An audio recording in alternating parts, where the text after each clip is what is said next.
जी। दोस्तों नमस्कार। देश की संसद में इन दिनों हलचल है।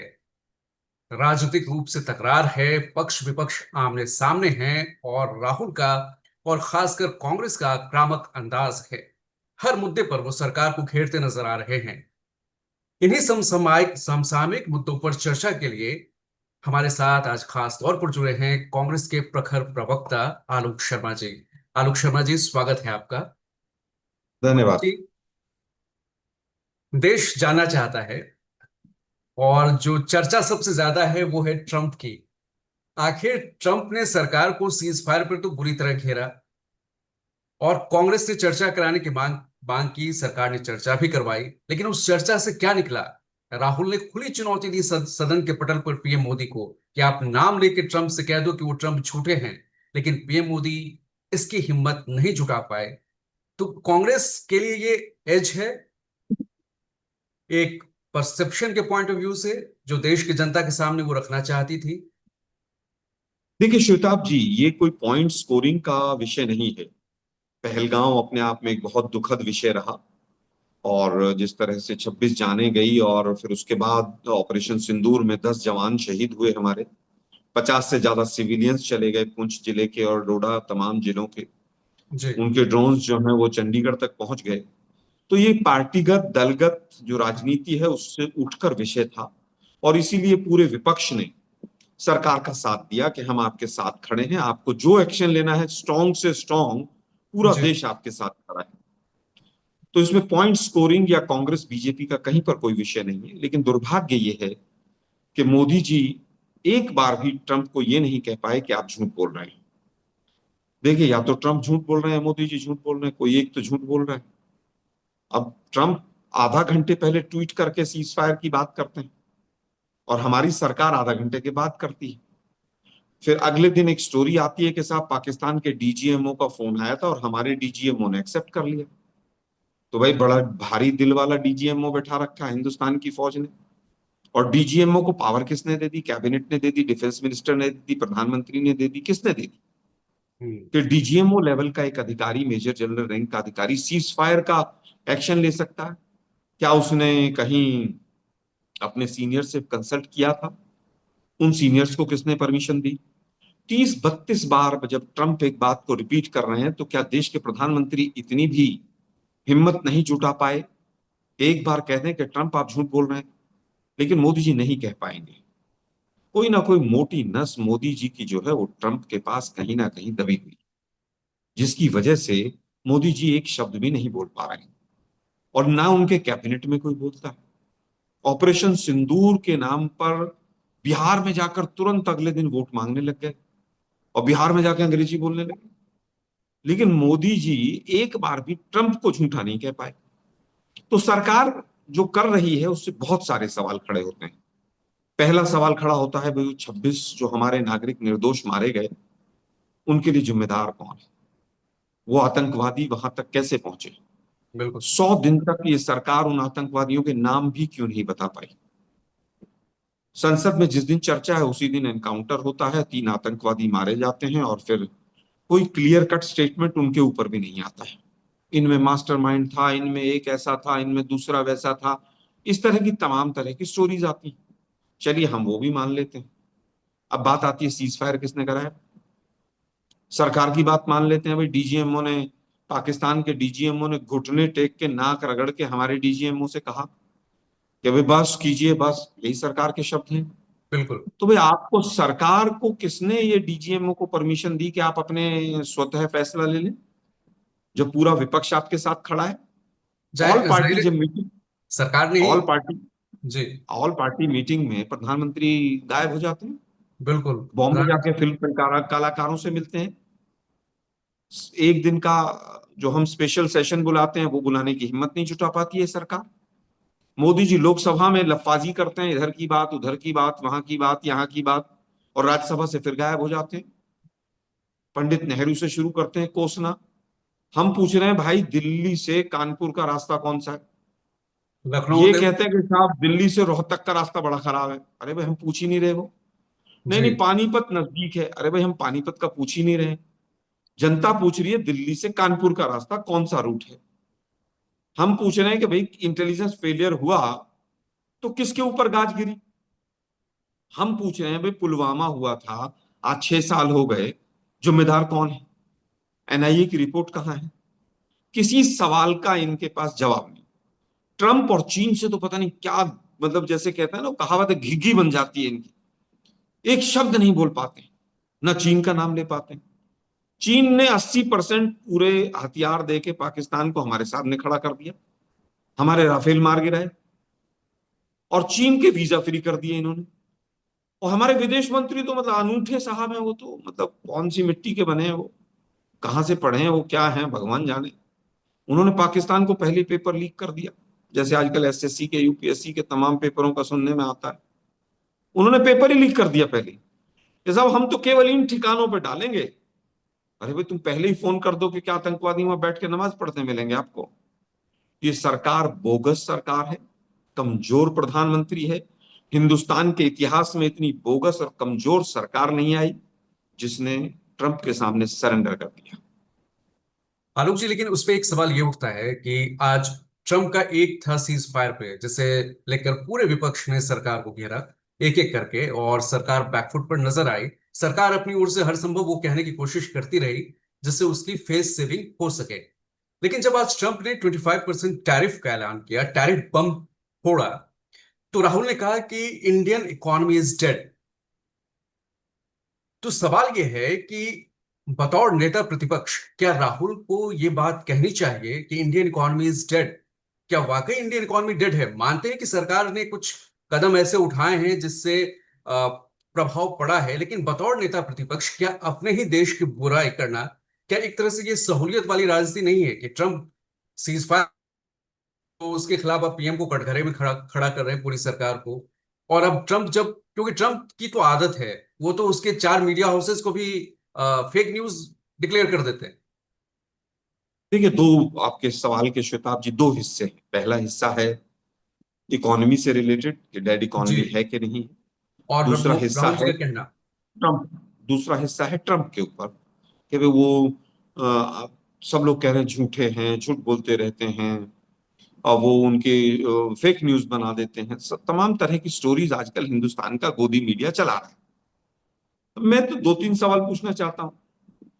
अगर ये फेक आदमी था, ये गलत आदमी था, तो मोदी जी वो नमस्ते ट्रम्प और हाउडी मोदी और पता नहीं क्या क्या जो आपने किया था, 100 करोड़ रुपए खर्च करके अहमदाबाद में जो आपने वो एग्जीबिशन लगाई थी जी। ट्रम्प के नाम की, जी। वो 100 करोड़ रुपए तो टैक्स पेयर्स के थे, मामा जी के घर से तो आए नहीं थे किसी के वो।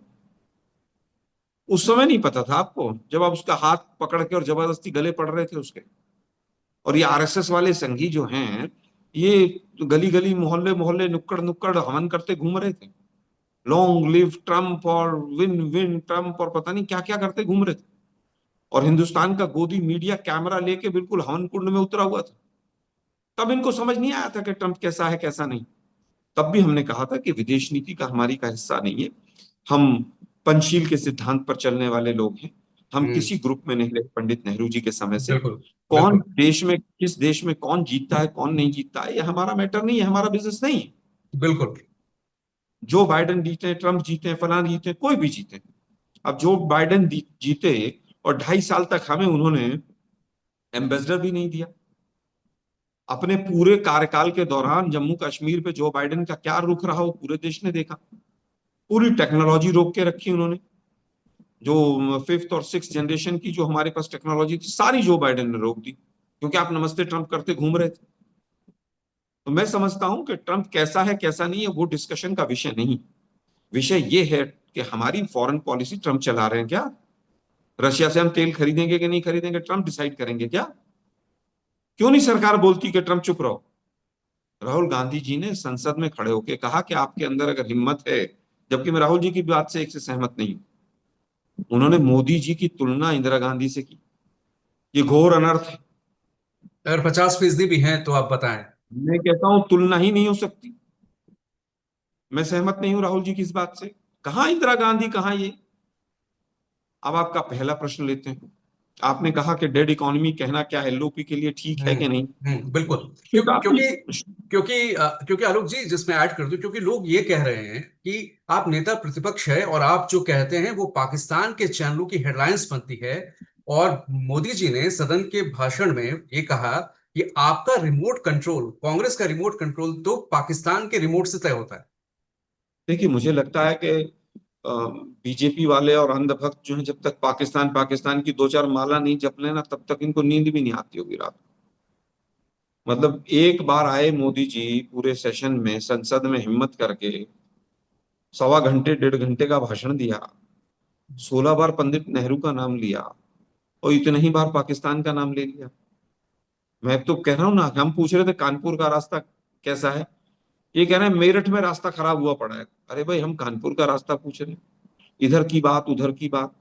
अब बात आती है कि क्या इकोनॉमी के को जो फैक्ट्स एंड फिगर्स हैं, जी। चाहे वो इन्फ्लेशन हो, जीडीपी ग्रोथ रेट हो, इंडस्ट्रियल ग्रोथ रेट हो, एग्रीकल्चर ग्रोथ रेट हो, या हमारे पॉपुलेशन के डाटाज हो, कोई भी डाटाज हो, एक्सपोर्ट इंपोर्ट हो, बैलेंस ऑफ पेमेंट हो, कोई भी चीज हो, क्या वो पूरे विश्व से छुपे हुए हैं?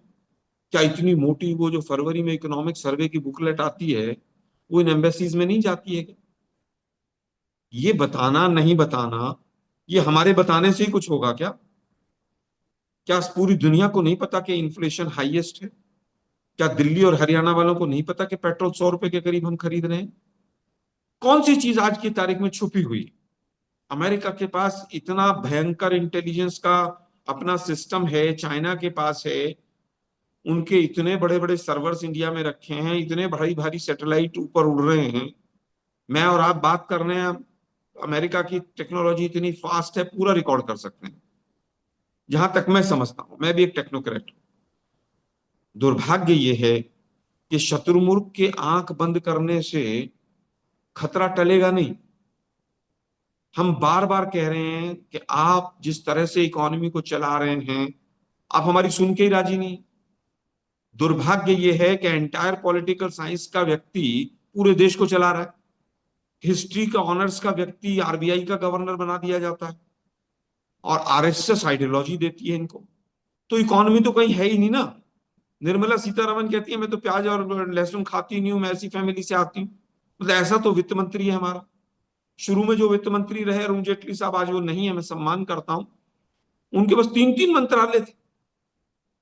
अरे भाई, 140 करोड़ लोगों का, 45 करोड़ लोगों का देश है, फाइनेंस में ही 2 3 4 लोग चाहिए जो पूरा मैनेज करें। लेकिन दुर्भाग्य ये है कि इस सरकार के पास ना विल है, ना दिशा है, और दशाहीन कर दिया है पूरे देश की अर्थव्यवस्था। आलोक जी, एक और चीज पर आपका ध्यान आकर्षित करना चाहूंगा जिसे लेकर कांग्रेस बहुत मुखर है, वो है एसआईआर का मुद्दा। और एसआईआर के मुद्दे पर आज जिस तरह से सदन परिसर में, संसद परिसर में मीडिया से बात करते हुए राहुल गांधी ने कहा कि इसी एक तरह से इलेक्शन कमीशन को चेतावनी दी कि ये जो वोटबंदी आप कर रहे हो और जो अधिकारी कर रहे हैं वो याद रखें, आप उनके पीछे तक आएंगे, ये नहीं चलेगी। और हमारे पास एटम बम है जो हमने जांच की है हाल के चुनाव के कुछ को लेकर, जिसे कांग्रेस पार्टी ने अपनी जांच की है। तो एसआईआर पर इस तरह मेरा सवाल यह है कि नेता प्रतिपक्ष अगर किसी संवैधानिक संस्था को चेतावनी भरे लहजे में कहेंगे और वो संवैधानिक संस्था अगर प्रत्युत्तर में कहेगी कि ये गैर जिम्मेदाराना बयान है, भ्रामक है, तो इससे क्या संदेश जाता है? क्योंकि कांग्रेस तो कह रही है कि वो वोट बंदी हो रही है, आज तो उन्होंने देखिए डेटा मुझे जारी लगता है कर दिया। श्वेताब जी, संदेश क्या जा रहा है उससे ज्यादा इंपॉर्टेंट है क्या हमारा लोकतंत्र की हत्या तो नहीं हो रही? हत्या हो रही है। इलेक्शन कमीशन लोकतंत्र की बीजेपी के इशारे पर उसका पिट्ठू बनकर हत्या कर रहा है, और पहले से कर रहा है।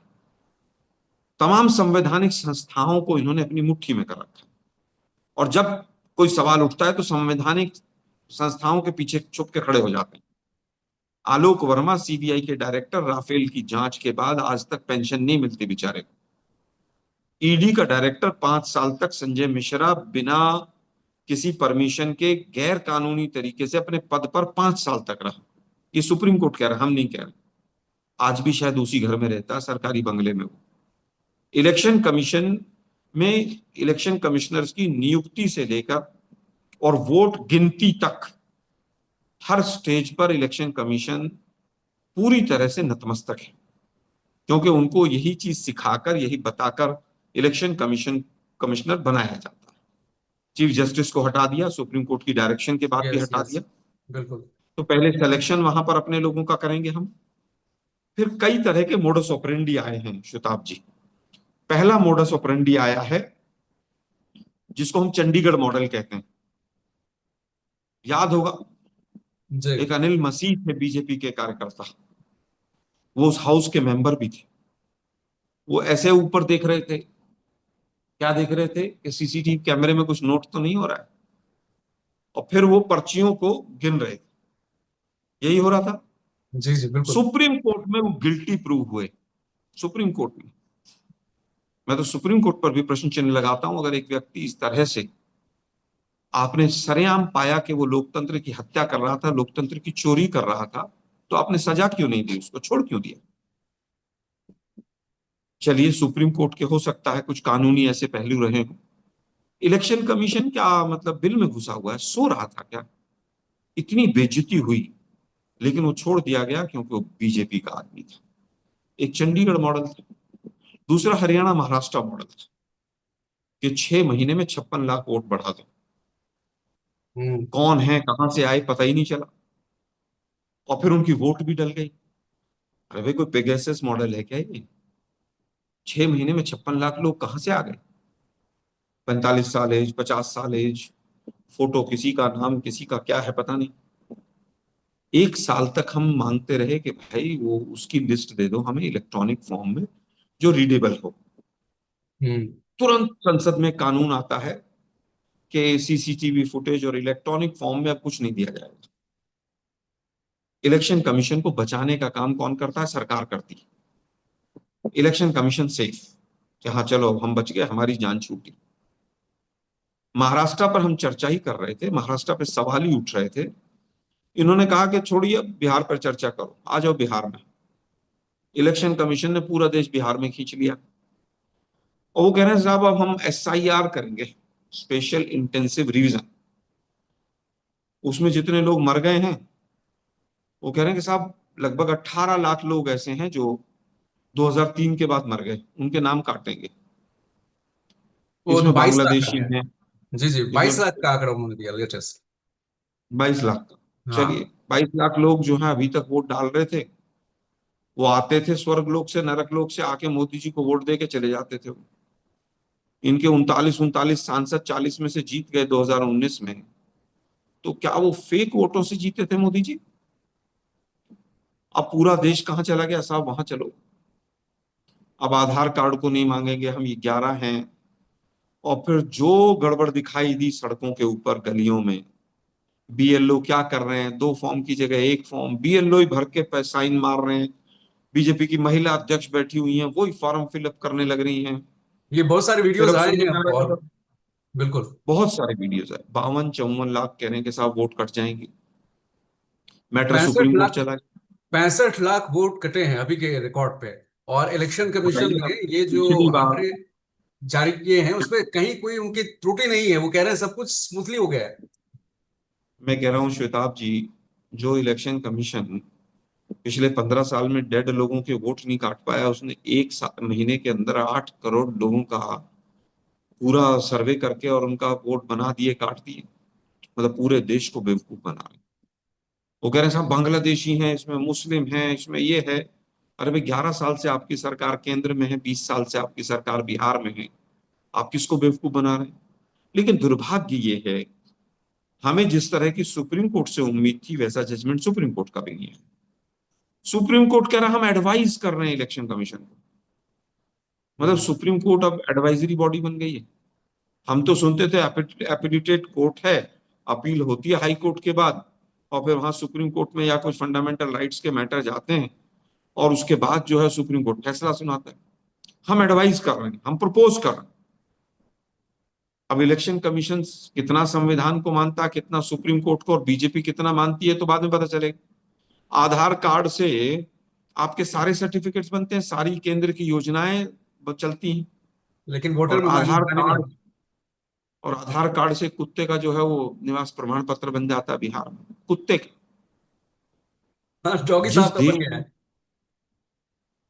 जिस देश में ऐसी हालत हो, तो अब संवैधानिक संस्था को क्या करें? मतलब ऐसी संवैधानिक संस्था जो लोकतंत्र का गला घोटती हो, वाजिब समय पर अगर वाजिब सवाल नहीं उठाएंगे, तो हम एक नागरिक होने का भी फर्ज अदा नहीं करेंगे, अपोजिशन का तो छोड़ ही दीजिए।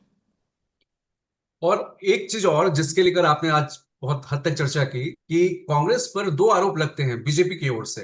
एक तो राष्ट्रवाद की आड़ में बीजेपी राष्ट्रवाद आगे करती है, राष्ट्रवाद की आड़ में वो बताती है कि आप जो है सो तुष्टिकरण करते हैं। जैसे आज मालेगांव का आज फैसला आया, तो हिंदू भगवा आतंकवाद या हिंदू आतंकवाद का जो आपके ही एक नेता ने कहा, उसके बाद बीजेपी ये कहते हुए मैदान में उतर गई कि हिंदू कभी आतंकवादी नहीं हो सकता। तो ये जी, आतंकवाद मैं का धर्म नहीं होता, आतंकवाद का धर्म नहीं होता से ये एक एक दूसरी दिशा में चली गई ये बहस, और दूसरी दिशा में ले जाने की पूरी कोशिश की गई ताकि देखिए, एक। जी। दुर्भाग्य ये है शताब जी, कि जब जब ये फंसते हैं ना, तो ये हिंदू मुसलमान के पर्दे के पीछे छुपना चाहते हैं। अब ये फंसे हुए हैं बुरी तरह से, पहलगाम में भी फंसे हुए हैं, ये ट्रंप के चक्कर में भी फंसे हुए हैं। ट्रंप इनको बिल्कुल भिगो भिगो के मार रहा है रोज, और ये बोल नहीं पा रहे। 2008 में एक बॉम्ब ब्लास्ट होता है जिसमें मालेगांव में, और उसके बाद आर के सिंह का स्टेटमेंट मैं आज एक दूसरे चैनल पर सुना रहा था। वो साफ कह रहे हैं कि 10 लोग ऐसे हैं जो एक्यूज्ड हैं, जिनके खिलाफ चार्जशीट है, जिनके खिलाफ पुख्ता सबूत हैं, वो आरएसएस से जुड़े हैं या जुड़े हुए रहे।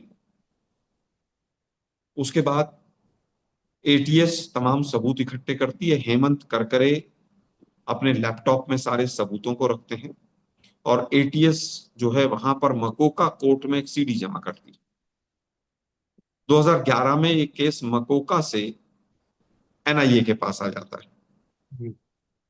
एनआईए के पास आने के बाद 2010 में इसमें चार्जशीट भी फाइल होती है, और उस चार्जशीट को वैलिड कौन ठहराता है? हाई कोर्ट महाराष्ट्र का, बॉम्बे का। उसके बाद तमाम चीजें देश में होती हैं, इंक्वायरी चलती रहती है। हेमंत करकरे नहीं रहते हैं हमारे शहीद हो बीच में, जाते हैं जी। शहीद हो जाते हैं। उनके ऊपर भी तमाम सवाल हैं कि उनको गोली कैसे लगी और किसने मारी। अगर उनकी पत्नी की भाषा सुने, या कोई वो शरीफ साहब हैं उनकी भाषा सुने आप, तो उसमें बहुत सारे प्रश्न चिन्ह हैं। उसके बाद क्या होता है? 2014 में मोदी जी की सरकार आ जाती है। 2014 में सरकार आते ही एनआईए, क्योंकि गृह मंत्रालय के अधीन है, 2016 में चार्जशीट आती है, और चार्जशीट काफी स्ट्रांग आती है। सबको काफी वो बताया जाता है कि कौन कौन कॉन्स्पिरेटर हैं और क्या क्या हैं, कैसे कैसे हैं। उसके बाद 18 में फिर काफी डेवलपमेंट्स हैं। 300-400 लोगों का इंटेरोगेशन होता है, तमाम सबूत और साक्ष्य जुटाए जाते हैं। उसके बाद बहस चालू होती है, आर्ग्यूमेंट्स चालू होते हैं, और 2023 में आर्ग्यूमेंट्स पूरे हो जाते हैं, 2023 सितंबर में। ओके। आप पूरी क्रोनोलॉजी समझिए। जी। और इस दौरान क्या होता है कि 33 जो गवाह थे वो जी। हॉस्टाइल हो जाते हैं, भगोड़े हो जाते हैं। 30 लोग जो इस केस में गवाह थे, उनकी मौत हो जाती है। उनमें एक संदीप दोषी जोशी, जो आरएसएस का प्रचारक है, जिसके पास बहुत कुछ था, उसका मर्डर होता है मध्य प्रदेश में। आज भी केस चल रहा है उसमें। प्रज्ञा ठाकुर, जहां तक मेरी जानकारी है, प्रज्ञा ठाकुर भी जो है उसमें अक्यूज्ड है। आज तक पता नहीं चलता कहां चले गए वो 30 लोग। सबको साफ कर दिया। हेमंत करकरे का लैपटॉप आज तक नहीं मिला। जो सीडी मकोका कोर्ट में प्रेजेंट की गई थी, जब एनआईए कोर्ट में डॉक्यूमेंट्स आए तो उस सीडी के 2 टुकड़े मिले। 2023 में आर्ग्यूमेंट्स पूरे हो गए, और 2025 में आकर डेट लगती है उस केस में, अप्रैल 2025 में। और अप्रैल में एनआईए कोर्ट कहती है कि हम इसका जजमेंट रिजर्व रखते हैं। आज जब ट्रंप का 25% का बम गिरा है। जूता इस सरकार के माथे पर आकर लगा, जब अर्थव्यवस्था पर एक बम फूटा, जिसमें पूरा देश करहा गया। माय डियर फ्रेंड डोनाल्ड ने जो किया, इनको याद आई फिर, अरे कोई हिंदू मुसलमान का मैटर निकालो, पूरे देश का ध्यान डाइवर्ट करो। संसद में जवाब नहीं दे पाए। कल एसएससी के कार्यालय पे हजारों बच्चे, सुनने में आया 25-30 हजार बच्चे थे, एसएससी के दफ्तर के बाहर प्रदर्शन किया कि आज पेपर प्रदर्शन लीक हुआ। हो रहे हैं। जी जी। इन सब चीजों से ध्यान भटकाने के लिए कल एनआईए कोर्ट जागृत होती है, मोदी जी की तरह अवतरण होता है उनका, और वो तुरंत आनन फानन में सबको बरी कर देते हैं। और कोर्ट की स्टेटमेंट है कि एनआईए जो है वो सबूत नहीं जुटा पाई, सबूतों के अभाव में इनको सबको बरी किया जाता है। मतलब एनआईए ने अपना काम भी नहीं किया, गृह मंत्री फेल, गृह मंत्रालय फेल, एनआईए फेल। ऐसा ही केस वो जो ट्रेन ब्लास्ट वाला था 21 जून को, सब उसमें भी सब बरी बरी हो उसमें, गए, लेकिन सब बरी। सरकार फिर आगे हाई कोर्ट में गई, तुरंत सुप्रीम कोर्ट चले गए, सुप्रीम कोर्ट चले गई। जी तुरंत। ठीक है साहब, जी जी। इस केस में क्यों नहीं कर रहे? क्योंकि हिंदू इस आतंकवादी नहीं हो केस में, सकता। अब उसमें ऐसे। वही है ना कि हिंदू आतंकवादी नहीं हो सकता। हम कहते हैं आतंकवाद का कोई धर्म नहीं होता। क्या गोड से आतंकवादी नहीं था क्या? क्या ये नक्सली जो हैं तमाम उसमें हिंदू हैं, क्या वो आतंक से कम, आतंकवादियों से कम है क्या? क्या उल्फा आतंकवादी नहीं थे क्या? क्या आतंकवाद जो पंजाब में था खालिस्तान के लिए, क्या वो भी मुसलमान थे सब? किसी धर्म के साथ हम आतंकवाद को नहीं जोड़ना चाहते। और ये जोड़ना भी नहीं लेकिन चाहिए। आपने भी इस बात का जिक्र किया अंत था में कि एक आपके बात मैं नेता। केवल ये कहना चाहूंगा जी। कि जिस तरह से पृथ्वीराज चौहान जी का स्टेटमेंट आया है, ये दुर्भाग्यपूर्ण है। वो हमारे बहुत वरिष्ठ लीडर हैं, बहुत सम्मानित हैं, लेकिन इन लोगों को जो इस तरह के स्टेटमेंट्स कई बार दे जाते हैं, उससे कहीं ना कहीं बीजेपी को हिंदू मुस्लिम करने में आसानी पड़ती है। तो चौहान साहब, आपसे हम हाथ जोड़ के रिक्वेस्ट कर रहे हैं, इस तरह की स्टेटमेंट्स ना दिया कर। हमें आखिरी झेलना पड़ता है, बीपी बीपी हमारे हाई होते हैं फिर मंच पे। बताएं। आखिरी दो सवाल, आप बहुत व्यस्तता से आए हैं। आखिरी दो सवाल। राहुल गांधी अब ओबीसी न्याय सम्मेलन जो हुआ उसमें उन्होंने आरक्षण की बात की। उन्होंने ये भी कहा कि मोदी को हराना अब बहुत मुश्किल नहीं, उन्हें मैं देख चुका हूं। तो जो आरक्षण के बारे में अब राहुल बोल रहे हैं, तो कांग्रेस की नीति और कांग्रेस का जो वोट बैंक है, चूंकि आप कांग्रेस के कार्यकर्ता हैं, प्रवक्ता हैं, बेहतर समझते हैं, तो कांग्रेस की क्या अब नीति है पूरे देश में, क्योंकि सबसे पुरानी पार्टी है, और उनको क्या लगता है कांग्रेस को कि उनका कोर वोट बैंक क्या है अभी? देखिए, कांग्रेस एक ऐसी पार्टी रही है जो स्वतंत्रता के समय पे हिंदुओं की पार्टी थी। हिंदू कोड बिल हम लेकर आते थे, और मुस्लिम्स को हमने हमेशा से आगे बढ़ाने का काम किया। माइनॉरिटीज हमारे साथ रहे। लेकिन दुर्भाग्य ये है कि पिछले कुछ 2-3 दशकों में जिस तरह का हिंदू मुस्लिम डिवाइड पैदा किया, तो मैं ये नहीं कहूंगा कि इसका कोर वोट बैंक कौन सा है कौन सा नहीं है। कांग्रेस पार्टी सबकी है, कांग्रेस पार्टी को सब वोट देते आए हैं। हमारी क्या स्ट्रेटेजी है? हमारी स्ट्रेटेजी सीधी सीधी ये है कि एक लंबा समय हो गया, बहुत लोग ऐसे हैं जो रिजर्वेशन का बेनिफिट मिलने के बाद भी पीछे रह गए। उस ग्रुप में आज ये होना चाहिए कि कौन लोग पीछे छूट गए हैं आर्थिक तौर पर, सामाजिक तौर पर, शैक्षणिक तौर पर, उनको हम कैसे आगे ला सकते हैं, उसकी क्या पॉलिसीज हो। और हमारा मॉडल जो है वो तेलंगाना मॉडल है, कि तेलंगाना मॉडल के आधार पर जो वहां पर कास्ट सेंसस हुआ है, जिसमें तमाम चीजों की चर्चा है, बहुत सारे पैरामीटर्स हैं, वो बहुआयामी एक सर्वे है। उस तरह का सर्वे और कास्ट सेंसस होना चाहिए ताकि हम पिछड़ों को आगे ला सकें। आखिरी सवाल कि बिहार में चुनाव होने वाले हैं, सरगर्मियां तो तेज हैं ही। कांग्रेस 20 साल पहले बिहार में अपने दम पर सरकार बनाई थी, कांग्रेस ने बनाया था सरकार, और कांग्रेस के मुख्यमंत्री रहे थे।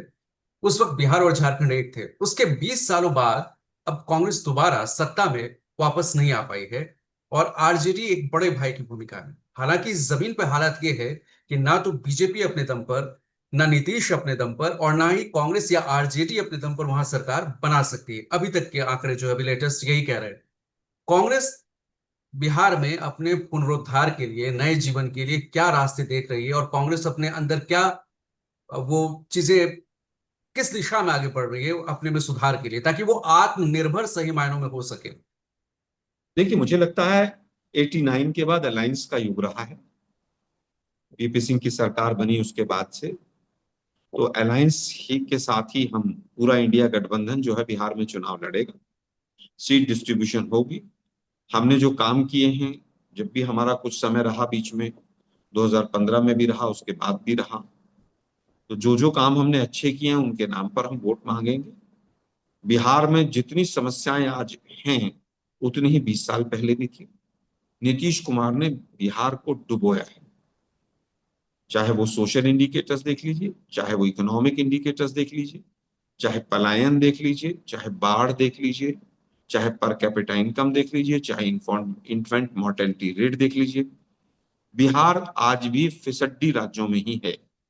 जबकि बिहार, जहां से कई कई धर्मों की उत्पत्ति हुई, सबसे फर्टाइल भूमि, सबसे ज्यादा आईएएस आईपीएस जिस राज्य ने दिए, तमाम चीजें रही, लेकिन दुर्भाग्य यह है कि उसमें भी किसी तरह के विकास को कोई स्थान नहीं दिया नीतीश सरकार ने। पुल बनने से पहले गिर जाते हैं, भ्रष्टाचार चरम पर है, और नीतीश जी तो पता नहीं कौन सी धुन में है। स्टेज पर अच्छा भी नहीं लगता देख करके हमारे देश के किसी राज्य के मुख्यमंत्री जो हैं वो इस तरह की अवस्था में दिखे हैं। अब पता नहीं, लोग कहते हैं उनको कुछ याद भी नहीं रहता है। तो वो खैर, मतलब अब उनका समय जो है वो बुजुर्ग अवस्था की तरफ दिखाई दे रहा है। ऐसा लगता है कि इस बार इंडिया गठबंधन की सरकार प्रचंड बहुमत से बनेगी।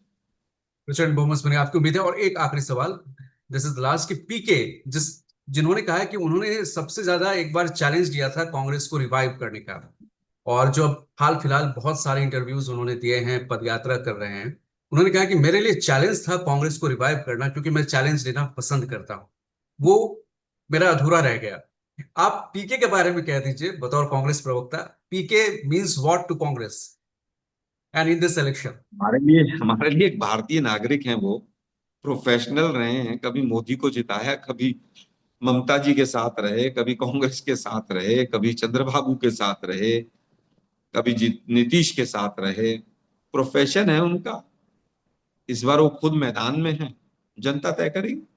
सीरियसली लेते हैं आप उनके, क्योंकि वो डेटा साइंटिस्ट कहते हैं अपने आप को, कि तो उन्होंने डेटा में कई जगह देखी होगी कि यहाँ वो कह रहे हैं कि हम वोट कटवा हैं। हाँ, वो क्या कह रहे हैं उस पर मेरा टिप्पणी करना बहुत उचित नहीं है। जनता तय करेगी। चलिए, बहुत बहुत धन्यवाद आलोक जी हमसे जुड़ने के लिए, और उम्मीद है कि भविष्य में कभी आप फिर हमारे साथ जुड़ेंगे। धन्यवाद बहुत बहुत। Thank you.